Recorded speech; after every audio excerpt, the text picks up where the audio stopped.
are listening to the Human Care Podcast, part of the Invisible, Not Broken podcast network. I'm your host, Eva Minkoff. This podcast features conversations with health entrepreneurs, care professionals, patient advocates, and industry changemakers. What do they all have in common? The mission to humanize healthcare. In every episode, we offer unique stories paired with education, actionable tips, tricks, and takeaways, all to help you better navigate healthcare and transform it into human care.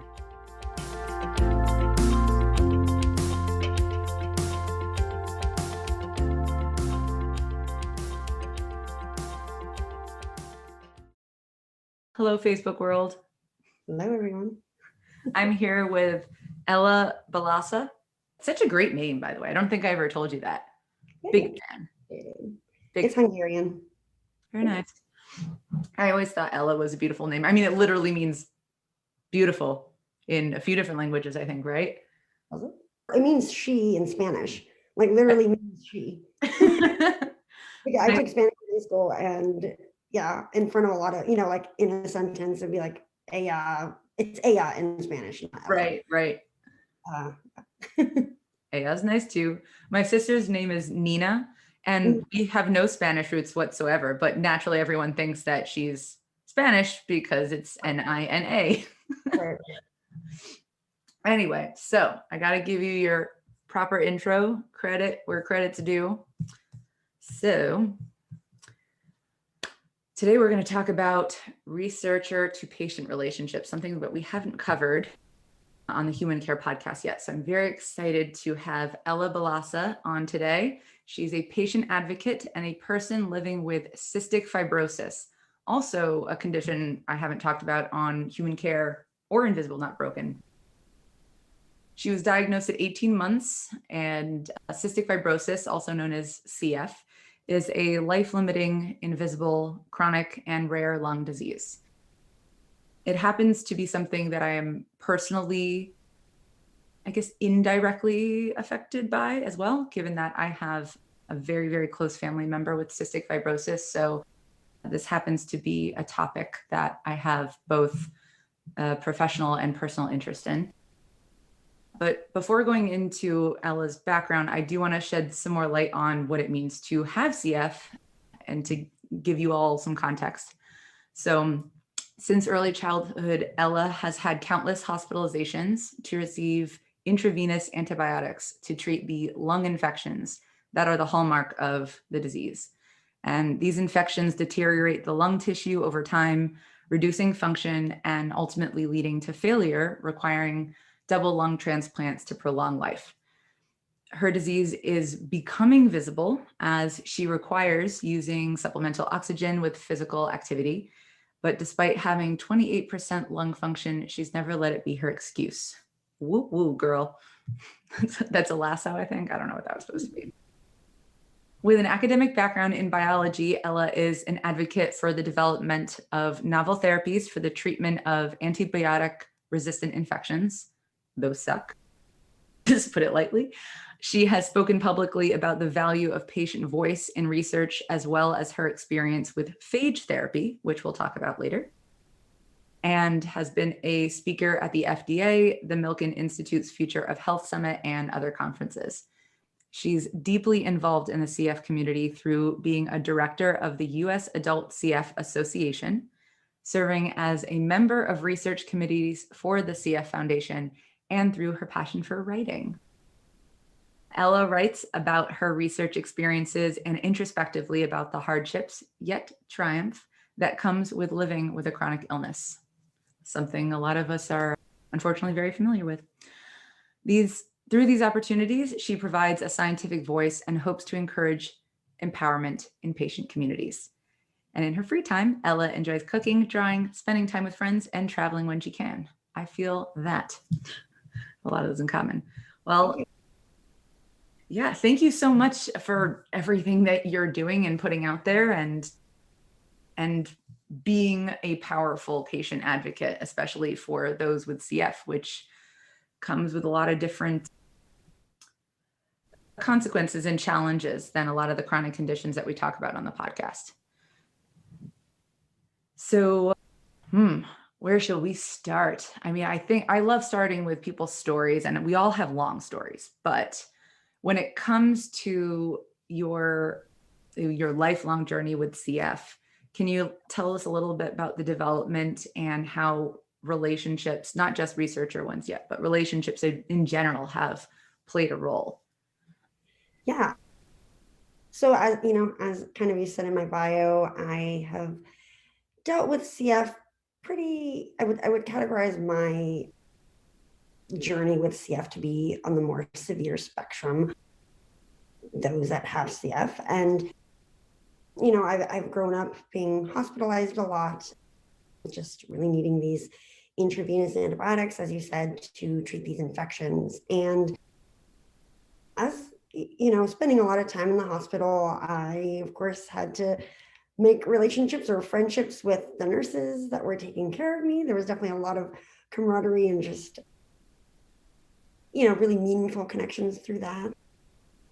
But also kind of thinking about the negative aspect of it, or the downsides or the difficulties that are associated with having a chronic disease like CF and many other diseases as well, was, you know, the feeling of being different, and how I was, of course, wanted to have friendships and relate to my peers, but not having, especially growing up in adolescence, not having the self-confidence to, you know, really own the disease and just be like, this is me. You know, I felt different. I felt less than. And it really it was all on me. You know, it was the fact that I had these preconceived notions about what people were thinking about me and how people were going to judge me. But, you know, I think that if now growing up, I realize that if we are, you know, just true to ourselves and really are transparent with people and are authentic, people really do accept who we are and like us for who we are. And that's taken a long time to understand that and to grow into my own. And, you know, as a younger person dealing with a chronic illness, it was definitely an inhibitor for me to make these close relationships with friends and to really open up just to be myself. But I'm glad that that's something that I have really gotten past and learned to overcome, because as we're going to talk about, you know, in this podcast, that it's really the human connections that I think are the most important. Naturally, couldn't agree more. Definitely a fan of relationships and human connection. Something I actually brought up with a friend earlier today was how to bring vulnerability into a friend, well, I guess any relationship, because vulnerability is I would say, a catalyst for connection. And I noted that vulnerability begets vulnerability, right? So basically, someone's got to take a first turn at it. Do you feel like that happens automatically for you because of some of the not so visible aspects of your illness, or does it really just depend? Yeah, I would say I've become more comfortable with being vulnerable. Of course, you know, like I said, when I was younger, I definitely had that shield up and I was afraid to let people in.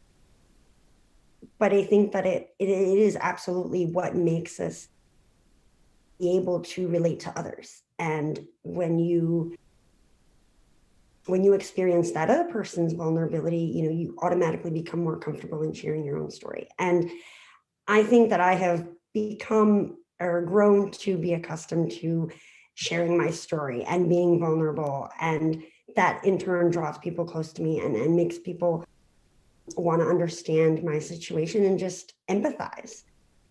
And so I think in general that, yeah, I am pretty vulnerable with who I am. And that's just, you know, something I've become accustomed to or just grown with over time, and through many experiences it's shaped me, and I think it's for the better. Yeah. Can you actually share a story with us, maybe an instance where a relationship was cultivated maybe unexpectedly because you were able to be vulnerable with someone about this? Yeah, I guess in generally speaking, I can talk about just friendships with other people with CF. Although that it's easy to be vulnerable with others that have the same condition as you because you can relate. I think that it just brings you closer, and I mean it's something that I think we want to. I don't. I guess I don't really know what else I was trying to say about that. But the example I have of thinking about being vulnerable and sharing my journey was when I was asked to be an ambassador for the CF Foundation last year.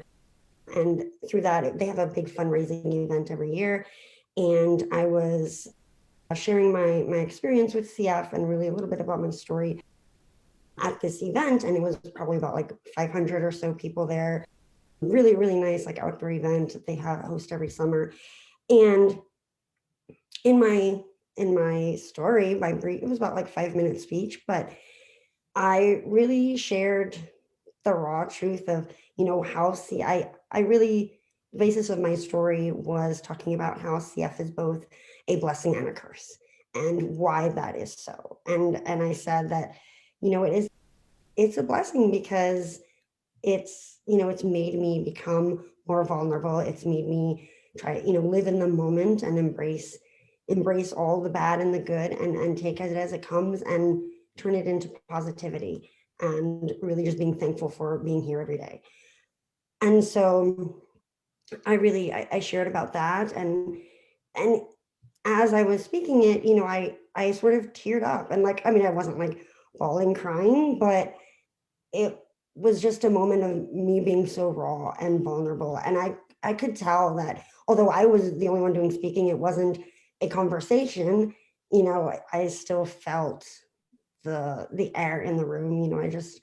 I felt everybody's gaze and just really everybody taking it in and digesting what I had said and relating to it. And so I think that would be an example of a time that on such a large scale that I have done something like that and been vulnerable. Yeah. Wow. Isn't it amazing how when you're vulnerable, even if people don't necessarily have any idea what you're going through, like firsthand, like it could be people in the audience don't have CF. Maybe some of them just learned about CF that day. I don't know. It's possible, right? That at the end of the day, we all share the same emotions. They might be spurred from different places, but we all know what it's like to feel fear, to feel grateful, to feel lost, but to feel heard, to like these are just human emotions. And Mhm. I think that's what we connect with first and foremost. It's like, here is a woman who is bravely talking about the greatest struggles in her life and also looking at them in a positive way. Like, that's beautiful. I'm connecting with that. And yeah, it's that's why they say, what is the saying? Look, like walk in another person's shoes, and oh god, I'm really Well, the worst with like a phrases. like walk a mile in my shoes, or Yeah, I guess something there's like that. I don't know. There's something about like trying to take on someone else's perspective, and I've always thought that that's a very useful tool in general. Trying to see someone's life from as if sorry, it's trying to see your life from their perspective. But I Mhm. actually feel like it's a lot easier than people make it out to be. It's like try and get in touch with what their emotions are about whatever it is they're experiencing, and that alone will be really telling. Absolutely. And I think that's what we all want to, and it is, you're right, it is easy to do that when you kind of break down your walls and allow yourself to be present and to listen. I think that that's a huge part of it. A lot of times, like, we have these like our own conversations in our head where we're like, oh, am I saying the right thing? And then that prevents us from really engaging with that person in conversation or and hearing what they're saying, and then, really breaking down those barriers to then be vulnerable in the moment. Yeah, like what are those words saying? A lot of, actually more, how are those words being said? Or you could say it's a combo, right? Like, how is this person saying what they're saying? So what is it that they're feeling? Or based on what they're saying, what does that convey? Like, what's the deeper meaning behind it? And actually, speaking of breaking down walls and getting more people to what people mean, in the world of research, similar to that of medicine, there is a wall up, right? Like the researcher, like a doctor, has a bit of a wall. Mhm. I haven't been involved in a lot of clinical research myself. Actually, I was a clinical researcher for a little bit, but a bit more behind the scenes. So this is where your insight's going to be really interesting. My perception is that it's even more clinical or dry than a doctor-patient relationship, because it's like, everything is so particular, right? It's like, Mhm. this is the process, this is the structure, and we need to execute and the same way we would with, oh God, I hate even saying this, like a labra, as we would a person. It's just like, this is the subject, Right. right? So yeah, can you speak to that a little bit more? The differences in dynamic of relationships between researchers and patients, and I guess that of doctors and patients. Yeah, I think that there really is much less of a relationship in general. Less frequently do these encounters happen. I mean, there's, obviously doctor to patients relationships are happen all the time, every clinic visit. Obviously, those of us with chronic disease see our physicians very often, and there are physicians that you connect better with than others, and that's obviously dependent on personality, how receptive or how open your physician is versus the patient, or as well as the patient. But rarely, I think, is there a connection or any sort of relationship happening between the patient and researchers. And that's because, there is all these people in between that are doing the caretaking for patients, and the researchers are way in the back, doing the lab work. I think they're oftentimes just, yeah, do view patients as the subject. And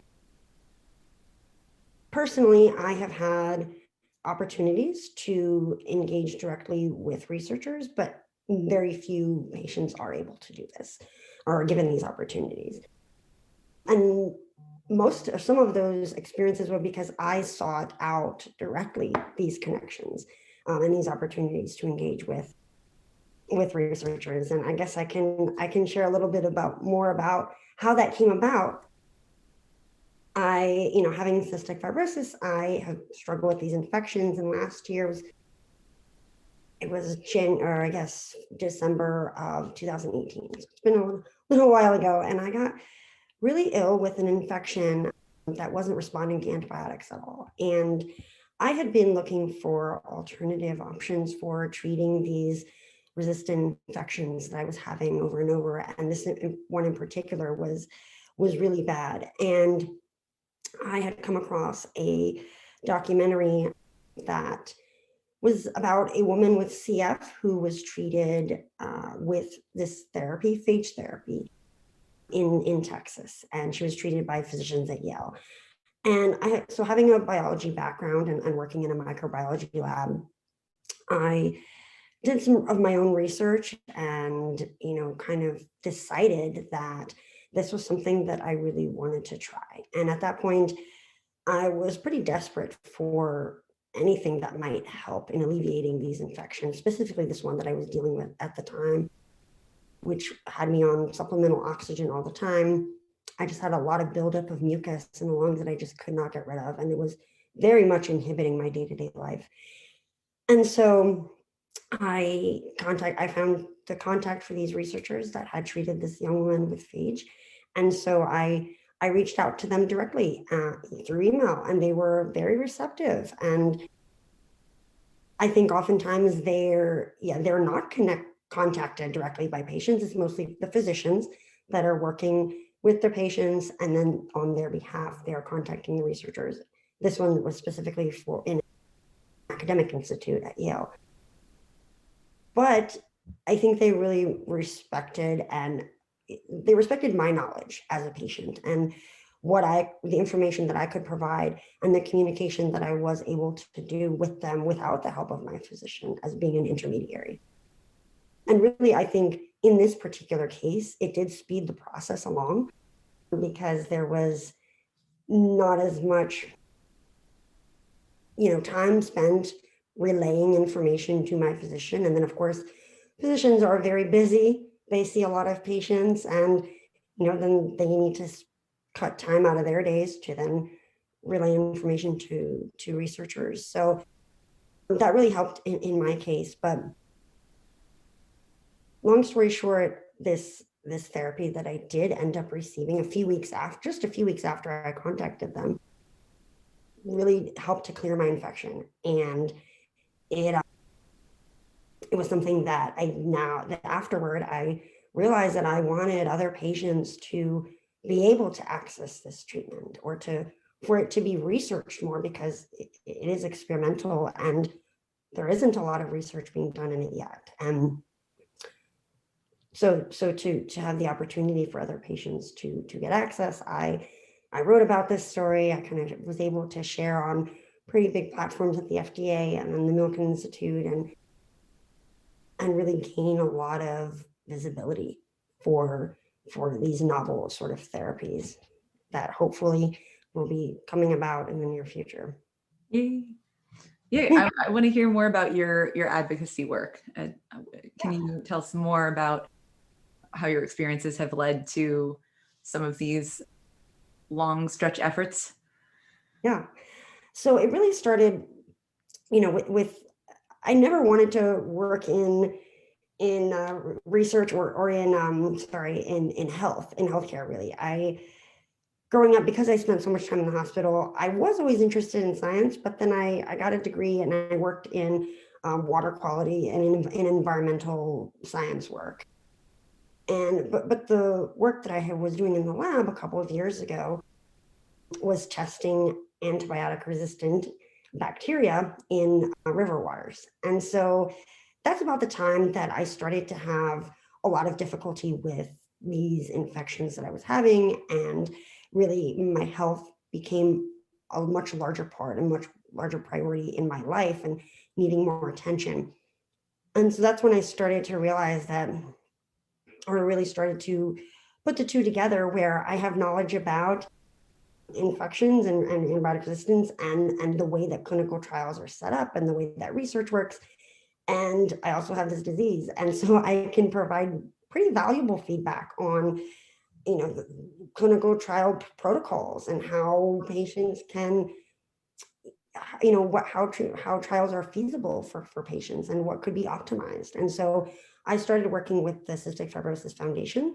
So that was really how it began, and just, reviewing protocols for them, kind of sitting on research committees, really sharing perspectives on what are the priorities in the CF community. And then I also started to write, which is also around that same time that I became interested in sharing my health journey and really empowering patients to, take on more active roles in their healthcares and really gain the knowledge for them to be self-advocating, and then to make, healthcare decisions together with their healthcare teams, and to provide perspective on a larger scale. And so it's really been an evolution over a couple of years, and now I've come to really make it like my whole life, really focused on advocacy, and I'm really passionate about it, for sure. I guess I kind of ended up doing the same thing. I didn't see that coming either, I got to tell you. Yeah, it just happened. Yeah, I think it was with you when we spoke a couple of weeks ago for the first time that I realized I'm an advocate. Which sounds so silly. It's like, yeah, of course you are, Eva. That's what this podcast is, right? But I don't know. I never gave myself that Really? Yeah, it's not like on my resume in my brain or on LinkedIn that I am an advocate, but I guess a general chronic illness advocate, but that's what this is. Yeah, I would categorize you as that. Yeah, I think I'll slap that label on myself. It's a good label. But actually, and now that I think of it, sure, I'm an advocate for the chronic illness community and bringing the invisible to be visible. But what I'm doing with human care in particular is I'm trying to bring the human element of patients and providers and even researchers and so on, that really to the forefront. That's actually, I think, what I'm advocating for first and foremost. So I don't know what I would call that other than like a human advocate, which I hope we all are on some level, right? Human advocates. But anyway, okay. So clearly being an advocate in research, a patient advocate can have a profound impact on the development of the research itself. I know you're like just touching on it, but I'm hoping that we can all agree it's important and it should be done more. Why isn't it done more? I think patients in general, are viewed as the receivers in care. They're not really viewed as collaborators or, people that can be on the same level as researchers and providers. And although, yes, although some patients don't have the interest or don't have the, ability to really provide this sort of value from the inception of research all the way through, the product that's designed or even further, I think a lot of patients do have the interest in having this collaboration, but they don't know how to start it. And I think we're just, as a healthcare system, we're really just starting to have this patient voice be more at the center, patient-centered care. This is definitely like a new idea that's just evolving the last few years.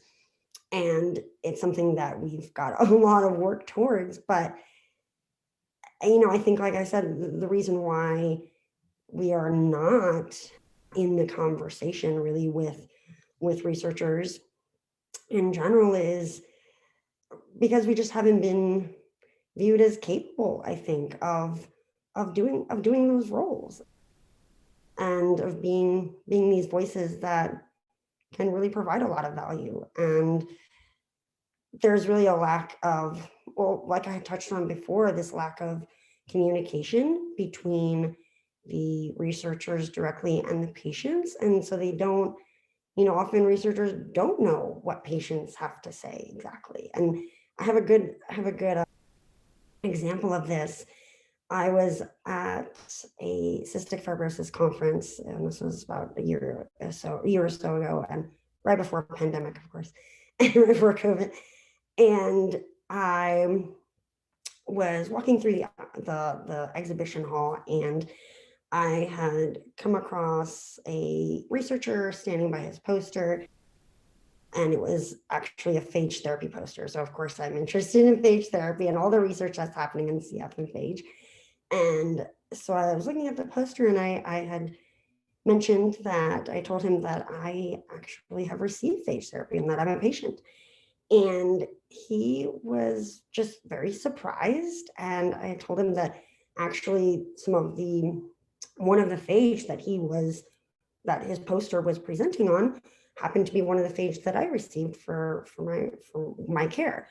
And then he kind of like had a light bulb go off, and he's like, oh my gosh, you're like, I know who you are because I've looked at your data and I've looked at, your health experience, or your trial that you did with phage was what I've been researching, and I've been looking at that to optimize it and thinking about how I can get this phage to, a greater population. And, and basically he was doing research with my data, and it was just Face to the data. right. And he was just so happy and surprised at the same time. Like, he wanted to take a picture with me. I felt like a celebrity, which was kind of odd, but like really cool at the same time. And he was just so elated. And he even said that. He was like, I don't think I've ever interacted with a patient that I've had worked with this directly before, like ever. He's never interacted directly with a patient, only the data. And so I think this needs to happen more often. There needs to be more of this, because this was a very positive experience. It was a human connection, and it was, wonderful. And that really helps to, I think, motivate researchers too, when they can, it makes it more personal. It gives that personal touch, that personal relationship, and it makes them think more about what they're researching, and the bigger picture of how they're really helping patients. Yeah, I personally find it a little ridiculous that that's not already a given that should be done, at least to some extent. Look, I said I was in clinical research, right? I was at Memorial Sloan Kettering in cancer care in New York City. Fantastic hospital.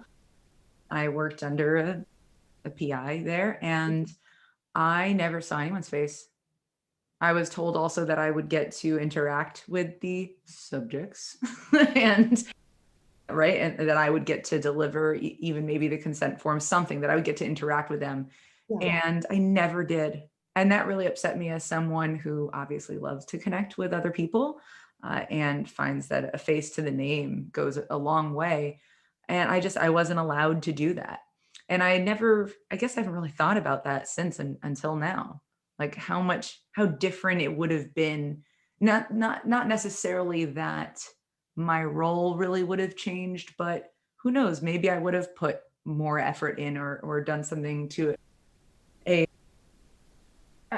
greater extent if I knew that person. Right. No matter how caring I was, when there is a life at the end of your work that is going to be impacted, you're going to be more motivated. And I could totally find some actual published studies and put them in the show notes, and I think I should do that. But I know that I've heard of and read multiple in various areas of medicine where seeing the person or knowing the person made a difference in the effectiveness of the diagnostics. Oh, Like okay. radio. Did we talk about this, or was this something I happened to read recently anyway, that radiologists? Oh, right. This was in the book Give and Take. I remember talking about this. Oh, I wish I had the page open right now. First of all, the book Give and Take, it's on my table over there, by Adam Grant, is just phenomenal for any human to read. I'll put that in the show notes. There was, I don't remember now what part of the book they'd be talking about this, but I guess if we're talking about givers and in the context of research or medicine, people are going to give more of their effort, their energy, their concentration, their care, if they feel connected to whoever is going to receive it. So in this, it mentioned how radiologists had a profound greater level of efficiency in diagnostics when they saw the person's face versus when they didn't, especially if it was the second time they were to see that patient or to see their scans. If you can look at that scan of someone as a person and you know what their face looks like, maybe something about their family, something about what they're going through, you're just gonna put more into it. And it doesn't make you evil for not doing that if you don't know who they are. It's just human nature. Yeah. And it's that element of caring, because then you can care more about Yeah. that. And Hey, I give a shit about you because I know you're real. And it's sad. And I really do hope that researchers of all sorts and doctors and radiologists of all sorts in particular do this or prime themselves to do this anyway. But it's so understandable that it would be a better, more effective process if they were always able to connect in some capacity with that person. And by the way, connect, I think in this book's example, it wasn't even that they met them. It was just that they saw their picture. That's it. Yeah, it doesn't take much. Yeah. And that's obviously not how our healthcare system is set up, or how the processes, or how that goes. I mean, obviously, like, there is so, like, a radiologist has many, many scans to look through each day. And, if he was meeting each patient, or, I mean, a photo certainly is doable. That is something that can implement. So any way that we can bring just, one step closer for each, like, the researcher can step one way towards the patient, and patients are able to step one step closer to researchers and meet in the middle. And Yeah. it doesn't take much, as you just said. And I think it would make a lot of difference. I'm not an active researcher, definitely not anymore. And I always say this regarding doctors, that people judge them based on hardships that they're not normally aware of. I do happen to know a lot about the hardships doctors experience, both living with one and also knowing many of them. But when it comes to the hurdles of conducting research, that I'm sure there are aspects that would make it a lot harder to even have a photo, let's say. I'm not going to claim to know, but it doesn't mean that there aren't solutions available, and that we shouldn't push for more opportunities to cultivate relationships, or even like an inkling of human to human acknowledgement. You could see even acknowledgement. It's like a nod. Oh, human. Very nice to meet you, human. So absurd, so absurd. But yeah, as you were saying, that the medical community can inch a little closer and the patients can inch a little closer. It takes two to tango, takes two in any sort of relationship. So to that, what are some things we can do as patients to become more empowered and take action on that front? I think we have to be really inquisitive. And I think we have to own our health, and also be, so I'd say, inquisitive and also confident. We have to be confident in our knowledge of our own health, and, present ourselves to our physicians, to our caretakers, to anybody in the light that, we know our own bodies, and we are confident in how to take care of ourselves, and we can relay this to the research community, to our physicians, to anybody else who are taking care of our health and working with us to take care of our health.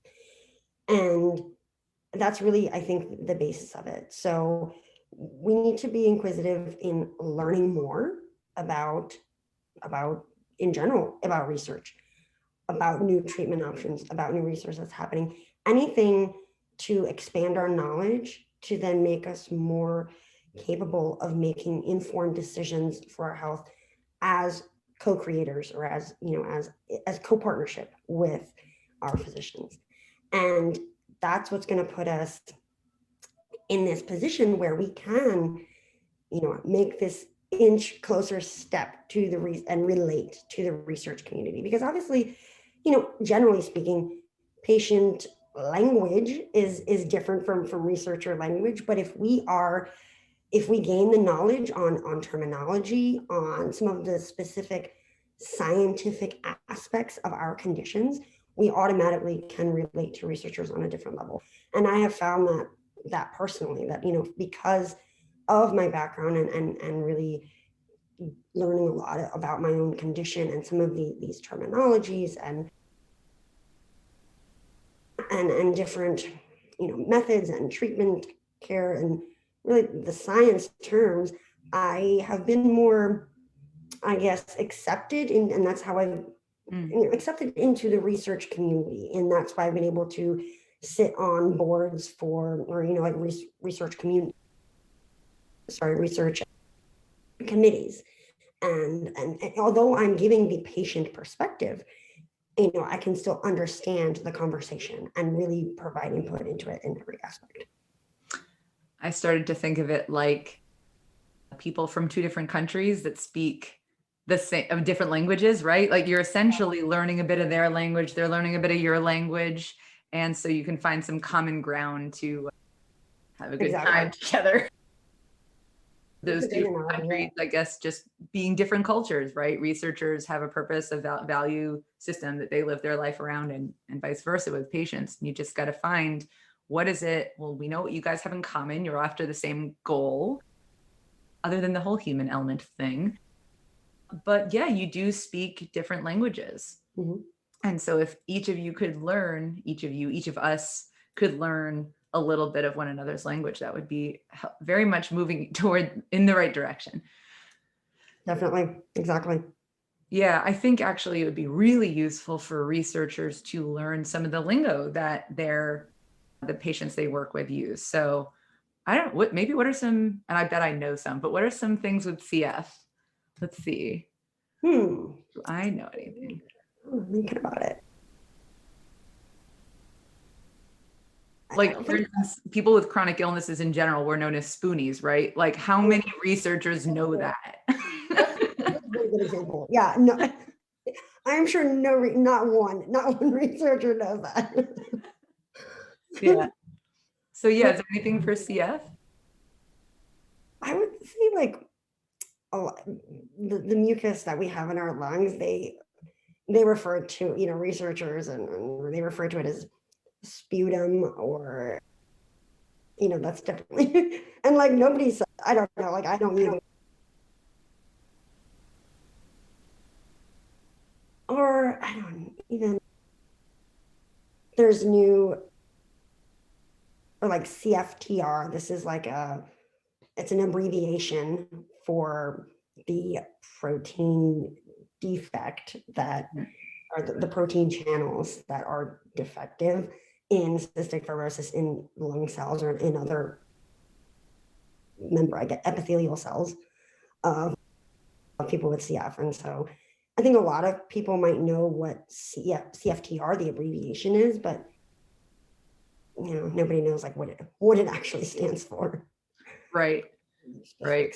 I was thinking about therapies. Okay, so this is one. Remember, I only have the experience with my cousin who has CF, and also my cousin is British, and I remember things from our childhood. So this could be on like a totally different, I don't know, totally different experience. But I remember growing up, because we're about the same age, that he had to have tap tap like 2 or 3 times a day. Yeah, that's what they called it. He would have to lay with his, I guess, head facing down on this wedge. It was like a foam wedge. And then his dad or brothers or someone would like just tap him on the back for a while. And I was like, that looks fun. Yes, I used to do that growing up all the time. After a while, they came out with what's called a vest, and everybody abbreviates it and calls it the vest, but it's actually a high frequency chest wall oscillator, and it basically, you put it on like a vest, you like clip it on, and it vibrates the lungs. And crazy! That makes so much sense. Which is called, I guess, chest therapy is what I've called it. And that's, you're just like hitting the chest to like move them, shake them up. The vest therapy for many years after my parents no longer did the tap on me. But that's a really good example of it, actually. Yeah. It's been so many years that I've done it. I mean, I don't even know what he does now. We don't really talk about it much anymore. And not that he's here to talk about it. He just, we don't talk about it. But I'm actually very curious to know what he does as an adult. I bet he has the vest or something, because I know he takes care of himself in daily therapies of sorts.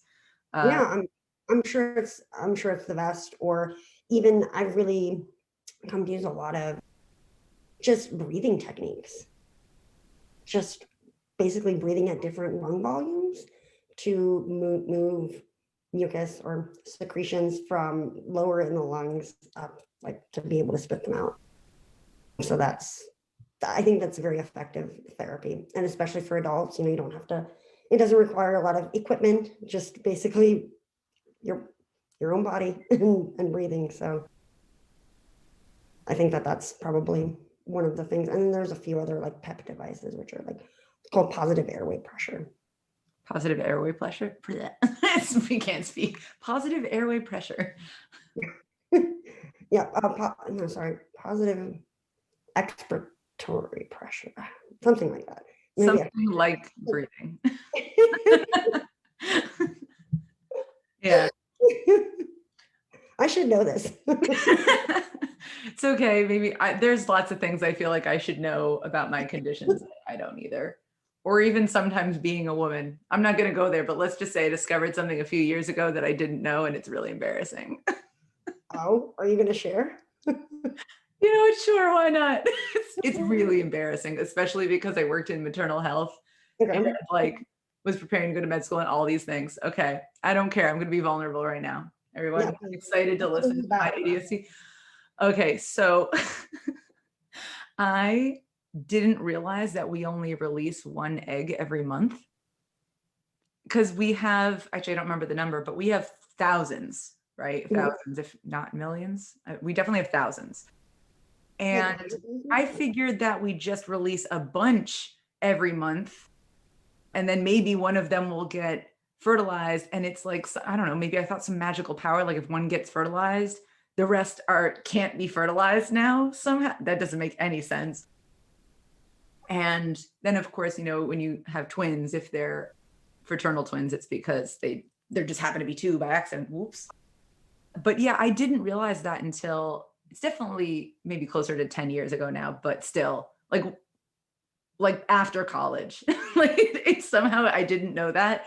And it was a very embarrassing moment for me. It's like, oh wow, only one egg drops, huh? well, was it embarrassing because of like how you were informed by it? Because I feel like that has something to do with it. Like you wouldn't just be embarrassed if you were like on the internet and Googling and they'd be like, oh, okay, that makes sense. But no, it must have been like, somebody must have been like, you really know that. There was a moment. Yeah, there was definitely a moment where I was with someone talking about it. I was like, Yeah. wait, that doesn't make any sense. And I'd never really thought about it before. And they're like, yeah, that's because there's only one at a time. And I was like, holy crap, man. There's some basic stuff. I mean, I went to a really bad high school. It's not an excuse, but health class was abysmal. So I'll blame it on. Well, at least, when you're ready to have kids, now now you're well informed. So Now I know. at least it I know. wasn't after the fact. Yeah. Ugh, ugh. Anyway, that's my vulnerability for the day. I would actually, I love people to comment on this and talk about things regarding health that like quote unquote everyone knows, but somehow you miss. I feel like we all have just really basic knowledge in life. It could be about health or it could be something else that somehow we just missed.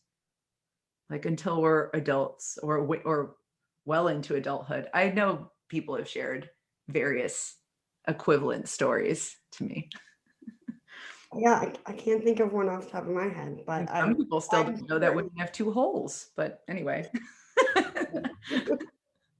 I'm going into a weird topic now. we are off track. We are off. All right. All right. So getting back to advocacy and really empowerment of patients, whether this be related to research or not, what are some ways that you believe patients could advocate for themselves better? Just I'll let you take that where you want to take that. I guess some of it is what I mentioned before, that the way that we can become empowered, knowledge is power, right? So the way that we can become empowered to then be advocates is to just understand our health better. And I will say that is always number one for sure. I mean, that's how I was able to, navigate the experimental therapy that I tried, was because I did the research myself. I learned about it, and I didn't rely on my physician. And in fact, I didn't really talk about this before, but he really wasn't a proponent of me even trying it. I mean, he was, kind of saying that it's very experimental. There's no science, there's no data behind to prove or to show that this is an effective therapy or effective treatment for you, or for anybody for that matter. And he really sort of discouraged it. And, I had to be my own advocate and to, make the decision for my own self that this was something that I needed to try, because I felt that the benefits outweighed the risks. And I, I kind of went against what not saying that people should do this, but in that situation, it made sense for me to go against what my doctor was recommending and try it. And I'm really glad that I did do that. But for me to have been that advocate for myself, I needed to have the confidence and the knowledge in knowing what I was getting into and really understanding it and understanding it fully. And I think that that's really important. And in general, you know, I think, and it goes across the board. It doesn't matter what condition you have or, what your background is or how much lack of knowledge or knowledge that you think you have about your condition. We live with our diseases, and we understand the day to day. And there is more knowledge and more power in that than we think. There's more insight and really value in what that is. And we can relay that to the research community, to our physicians, to our providers, really everybody, to advance health outcomes. I agree with that totally. I like to say that we're both equal experts in the situation, and that it's that we as patients are experts in our experience and they are experts on the science, let's say. And right. There should be an exchange of knowledge there where you let them in on your expertise and vice versa. But absolutely, it is not a one-way street. Right. This is an exchange in order to work together. It's right. I love relating it just to relationships in general. It takes two to tango. I don't know who came up with that, because it takes two people to do a lot of things, but tangoing is tango. Sure. That's one of them. I wish I learned how to ballroom dance. It's just side note, but I don't know. Me too. It's on my to-do list, that and salsa. Oh, yeah. And actually, one of the reasons, other than the fact that I'm an ex-ballet and modern dancer and want to find a way to dance in a way that doesn't kill my joints, is because I love the idea of dancing with someone and making something work together, making something new together. Mm-hmm. I'm actually not sure I thought about that until just now, but it is totally true. Yeah. I like that. No, it's beautiful. You're creating something very expressive, and it's nice. And I just like the movements. And the dress. I have no dance background at all, but Dancing with the Stars used to be my favorite show. Like, I would watch every season. I get it. It's can be very addicting, mesmerizing. Everybody looks so pretty.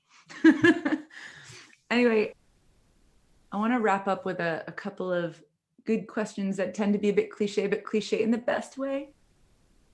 What is the hardest and or best lesson your CF has taught you? I would say that it's really, this is cliche, but it's really to just live in the moment. I've experienced a lot of health obstacles, a lot of health challenges that have made me or required me to change plans suddenly. And I've even had to miss a vacation to Europe because I was in the hospital having had a lung collapse and I needed surgery. And, I was due to be in Europe, but that wasn't happening. But, it's made me have to be adaptable to change and to be resilient, but also be thankful in the fact that, okay, yes, I was in the hospital and I had to get my surgery and I was going to be better, and I was believing that I was going to get better and that I was at some point going to be able to make my trip to Europe and I was going to be able to do that. And just remembering to be thankful for that. And, not to get caught up in the fact that, oh, my life did suck right then and there. It definitely does, and does many times. And since then and before that. And, but to really remember that each moment is special. So even though I was in the hospital, I was having friends visit, I was making memories, and I was still living my life. Just and it looked a little different at that time. But that's really, it's made me cherish and value the time that I have in whatever that looks like, and hoping for a better future if it's at a certain time where I am really down and I'm experiencing these obstacles. Thank you for that perspective. I know it's cliche because it's said all the time, right? Like live in the moment. It is, but it's so true. So true. It really is. And to go off of that, I asked you the billboard question. Like if you could have, I love this one. If you could have a giant billboard, metaphorically speaking, that could get a message out to millions or billions of people, what would it say and why? And this is a Tim Ferriss question, so I'm not taking credit for it, but I like it. And I like that question. And when I was thinking about my answer, it came to me immediately. I don't know where this quote came from. I don't even know if I made it up. I don't know where I heard it, but it's something that I've had in my mind for, a number of years. And it's because I live and breathe. And then like ... after that. So it's the beginning of a sentence. And it really means that like, because I live and breathe, like I can do whatever. I fill in that blank. You fill in what that means.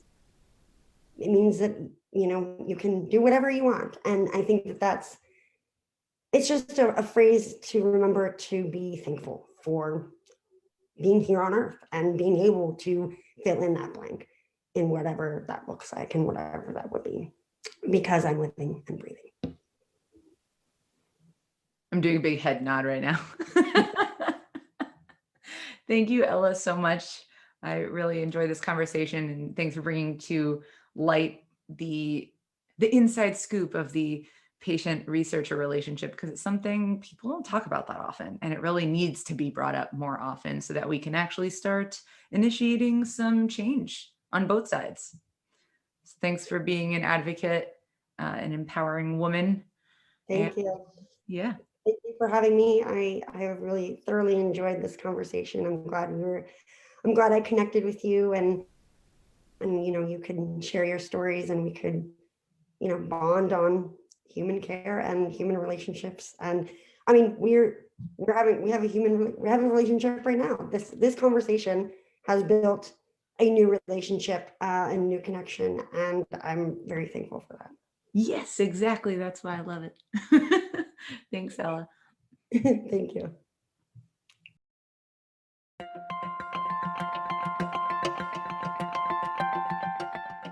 The Human Care Podcast is part of the Invisible Not Broken podcast network, a network that includes several chronic illness, disability, and health-related podcasts, including Explicitly Sick, hosted by Monica Michelle, Discomfort Zone, hosted by Jason Herderick, and of course, the original Invisible Not Broken podcast.